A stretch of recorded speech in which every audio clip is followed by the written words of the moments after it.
Welcome back to my YouTube channel. So guys, कैसे आप सभी लोग? गुड मॉर्निंग, नमस्ते, सत श्री अकाल, वंदे मातरम मेरे प्यारे साथियों। सो गाइस, आज हम फिर से आपके सामने एक बहुत ही अच्छी और बहुत ही छोटी पोयम लेकर आए हैं, एलिमेंट, जो कि पीबी शैली की है। और जैसा कि आप लोगों को पता है कि पीबी शैली किसी भी पहचान के मोहताज नहीं है। सो गाइस, मैं शुरू करती हूँ। जो हमारे पीबी शैली हैं, एज यू नो कि जो पीबी शैली है हमारे रोमांटिक एज के पोएट हैं। ओके गाइस, ये रोमांटिक एज। सो गाइस, जो हमारे पीबी शैली हैं वो romantic age, it means 19th century के पोएट हैं। एंड इस पोएम को शुरू करने से पहले हम आपको इनके कुछ की पॉइंट्स के बारे में बताना चाहेंगे। जो ये हमारी एलिमेंट पोएम है, ये लिखी गई थी 1821 में।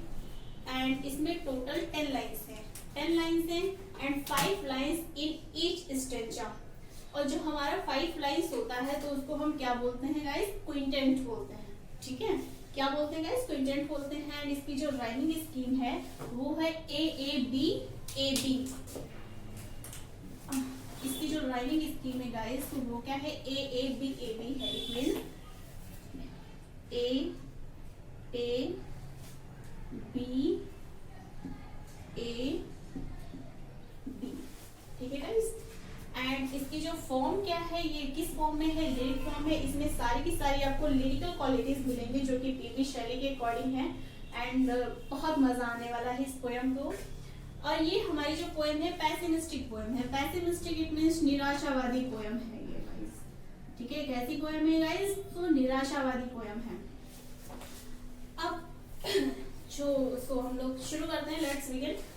ये जो पोएम है हमारी पीबी शैली की, ओ वर्ल्ड, ओ लाइफ, ओ टाइम, यानी हम इससे पहले आपको बताना चाहेंगे कि at the age of 28 he realizes that he would not live long. ठीक है, and his youth had deserted him. It means जब हमारे ये पोएट जो पीबी शैली है, जब ये 28 इयर्स के थे तो इनको रियलाइज हो गया था कि अब लंबा नहीं जिएंगे और इनकी जो जवानी है, इनका जो यूथ है, उन्होंने इसको छोड़ दिया था। ठीक है, सो हम लोग शुरू करते हैं। ओ वर्ल्ड, ओ लाइफ, ओ टाइम, यानी ये 3 चीजों को एड्रेस करते हैं पोएम में। पहला तो वर्ल्ड को, दूसरा लाइफ को एंड सेकंड टाइम को। ठीक है, ओ वर्ल्ड, ओ जीवन, ओ समय, on whose last steps I climb, यानी कि अब वो कहाँ पे खड़े हुए हैं? अब वो निचले पायदान पे खड़े हुए हैं। इट मीन्स वो अब मृत्यु की कगार पे हैं एंड मृत्यु के पास खड़े हुए हैं। Trembling at that where I had stood before, यानी कि ट्रेम्बलिंग का मतलब होता है कांपना, यानी कि जहां वो पहले थे, यानी जिस मोड़ पे वो पहले थे, trembling at that where I had stood before, अब वहीं पे खड़े होके वो कांप रहे हैं। ओके गाइस, यानी trembling at that where I had stood before, यानी कि अब वो जहां पे खड़े हुए हैं वहां पे वो कांप रहे हैं। When will return the glory of your prime? Prime मतलब होता है जवानी, यूथ। ओके गाइस, यानी अब वो क्या क्वेश्चन कर रहे हैं? तो वो क्वेश्चन कर रहे हैं when will return, वो सब कब लौटेगा? The glory, यानी हमारे जीवन का जो जॉय था, हमारे जीवन का जो गौरव था, जो हमारे जीवन की ग्लोरी थी, वो वापस अब कब लौटेगी? Of your prime. ठीक है, ओ नो मोर, ओ नेवर मोर, नहीं, कभी नहीं, शायद वो कभी नहीं लौटेगी। ठीक है, तो इसमें आंसर क्या मिलता है? नो मोर, ओ नेवर मोर, यानी वो नहीं लौटेगी और शायद कभी ही ना लौटे। अब जो हमारा नेक्स्ट स्ट्रेंजर है इसी का, so out of the day and light. अब ये क्या बता रहे हैं कि जो दिन और रात में ये जॉय फील करते थे, क्योंकि ये रोमांटिक एज के पोएट थे, नेचर के काफी ज्यादा करीब थे। जो नेचर इन्हें सुख देता था, जिस नेचर में ये अपना सब कुछ देखते थे, अब वही नेचर इनको अच्छा नहीं लगता। यानी out of the day and light, यानी कि अब जो दिन और रात है उसमें वो जॉय फील नहीं करते, यानी उनका जो जॉय है वो चला गया है। Our joy has taken flight, it means our joy has taken flight, यानी उनका जो ग्लोरी है, उनका जो जॉय है वो अब चला गया है, उनसे दूर हो गया है।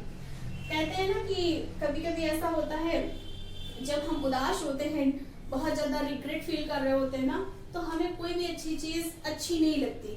ठीक है, उस टाइम हमें बहुत ज्यादा निराशा ही निराशा दिखती है। फिर भी हमारे जीवन में जो चीजें हमें खुशियां देती है, हमें जॉय देती है, लेकिन उस टाइम पे भी वो चीजें हमें काफी अच्छी नहीं लगती। से वो कहते हैं ना कि झड़ती बरसात बुरी लगती है, पूनम की हर रात बुरी लगती है, और जब मना स्थिर ठीक ना हो तो अच्छी हर बात बुरी लगती है गाइस। सो अभी हम पीवी शैली को कंटिन्यू करते हुए कहते हैं कि हाँ, out of the day and light a joy has taken flight, fresh spring and summer and winter hoar. यानी जो फ्रेश स्प्रिंग यानी कि जो स्प्रिंग जो बसंत ऋतु था, और जो समर है एंड विंटर वो मतलब होती है धुंध। हाँ, तो ये सब जो सारी चीजें थी जो उनको जॉय देती थी, अब वो उनको जॉय नहीं दे रही हैं, क्योंकि जो हमारी पीवी शैली हैं वो अभी कहाँ पे हैं, निचले पायदान पे हैं, मृत्यु की कगार पे हैं। मूव माई फेंट heart with grief but with delight. अभी वो क्या कहते हैं, तो 1 सेकेंड गाइस, समझ में आ रहा है ना हमको। सो कहाँ पे थे, fresh spring and summer and winter होर, यानी जो स्प्रिंग है, जो समर है, जो विंटर होर है, यानी जो फॉगी विंटर है, जब वो इन सब चीजों में जॉय फील करते थे, जो जब वो हर चीज को नेचर में देखते थे, अब वही नेचर उनसे दूर हो गया, वो नेचर अच्छा नहीं लगता। मूव माई फेंट हर्ट विद ग्रीफ, यानी उनका जो हर्ट है वो अब उदास है, ग्रीफ है, लेमेंट कर रहा है, शोक कर रहा है, बट विथ डिलाइट। अब भी वो क्वेश्चन क्या करते हैं कि जो हमारे जीवन में जॉय था, जो हमारे जीवन की ग्लोरी थी, जो हमारे जीवन जब मैं खुश रहा करता था, बट विथ डिलाइट, यानी जो वो डिलाइट से उनका जीवन भरा हुआ था, क्या वो डिलाइट उनके जीवन में वापस आएगा? नो मोर, नहीं। ओह नेवर मोर, नहीं, कभी नहीं आएगा, क्योंकि उनके जीवन का जो डिलाइट है, जो उनके जीवन की खुशी है, वो चली गई है गाइस। तो ये अभी हम एक बार फिर से रिवीजन करते हैं, जिससे आपको अच्छी तरह से पोएम समझ में आ जाएगा गाइस। तो o word, o life, O time, it means जो हमारे पीवी शैली है वो 3 चीजों को एड्रेस कर रहे हैं, वर्ड को, लाइफ को, टाइम को। और वो लास्ट स्टेप्स आई क्लाइम, क्योंकि वो अपनी निचले पायदान पे हैं, यानी कि मृत्यु की कगार पे खड़े हुए हैं। Trembling at that where I had stood before, यानी कि वो जो पीवी शैली है वो अपनी पोएम के थ्रू हमें ये बताना चाहते हैं कि जहाँ पे वो पहले खड़े थे, अभी वो वहीं खड़े होकर के कांप रहे हैं, क्योंकि उनका जो शरीर है वो साथ नहीं दे रहा है। जैसे एक ओल्ड मैन होता है ना, सेम हमारे जो पोएट की कंडीशन है वही फील कर रहे हैं वो। Where I had stood before, when will return the glory of your prime, यानी कि वो क्या बता रहे हैं कि उनके जीवन की जो ग्लोरी है, यानी उनका जो यूथ है, वो अब कब वापस आएगा। ठीक है, जो पोएट है वो क्या बता रहे हैं, when will return the glory of your prime, यानी उनकी जो जवानी है, उनके जो यूथ के दिन है, वो जो गौरव फील करते थे, जो जॉय फील करते थे, क्या वो कभी वापस आएगा? नो मोर, ओ नेवर मोर, नहीं, शायद अब वो वापस कभी भी नहीं आएगा। Out of the day and night, यानी कि जो दिन और रात हैं, ठीक है।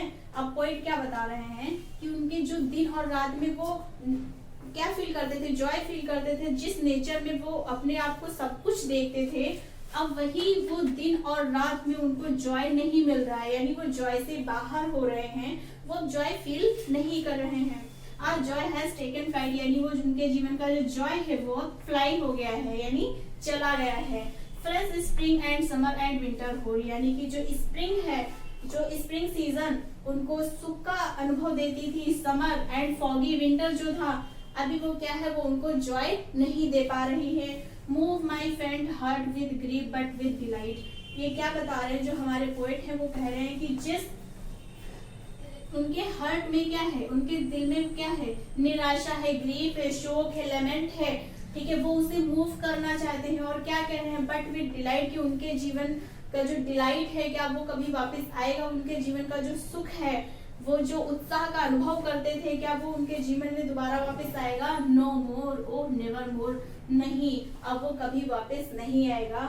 सो गाइज, अब हमारी पोएम कंप्लीट होती है, और आई होप आप लोगों को पोएम अच्छी लगी होगी और समझ में भी आई होगी।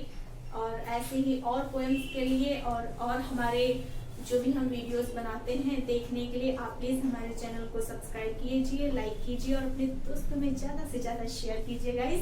And thank you so much, thank you.